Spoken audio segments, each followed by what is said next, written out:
안인득에 대한 정신감정 결과가 나왔습니다.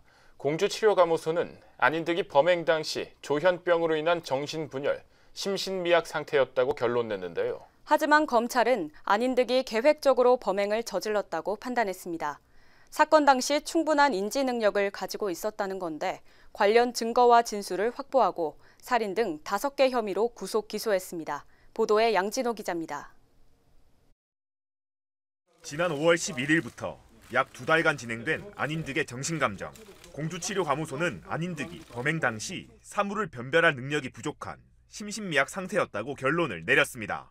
진단 내용을 자세히 살펴보면 안인득은 치료감호소 입소 당시 피해망상과 관계망상 증상을 보였으며 불안정한 감정, 충동 조절 능력이 저하된 상태였다고 명시돼 있습니다.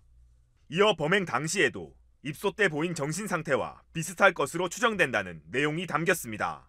안인득이 심신미약 상태에서 범행을 저질렀다는 결론입니다. 하지만 검찰은 전혀 다른 판단을 내렸습니다. 우선 안인득은 경찰 조사 과정에서 불특정 다수를 대상으로 범행을 저질렀다고 진술했지만 검찰 조사에선 범행 대상이 된 특정 세대의 구체적인 인원수, 그들에게 가진 원한과 범행 동기 등을 상세히 진술했습니다.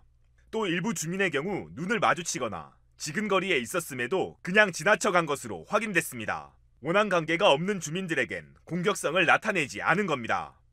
검찰은 안인득이 범행에 사용한 칼과 휘발유를 사전에 준비했다는 점과 위 조사 사실을 더해 그가 특정 주민들을 해칠 목적으로 상당한 인지 능력을 가진 상태에서 범행을 저지른 것으로 봤습니다. 또 안인득이 범행 직전 돈을 걸고 경륜을 즐긴 사실이 검찰 수사 결과 확인됐습니다. 이 역시 그가 범행 당시 충분한 인지 능력을 가지고 있었다는 근거로 활용될 예정입니다. 결국 검찰은 5일 살인죄와 살인미수죄, 현주 건조물 방화치상죄 등 5개 혐의로 안인득을 구속 기소했습니다.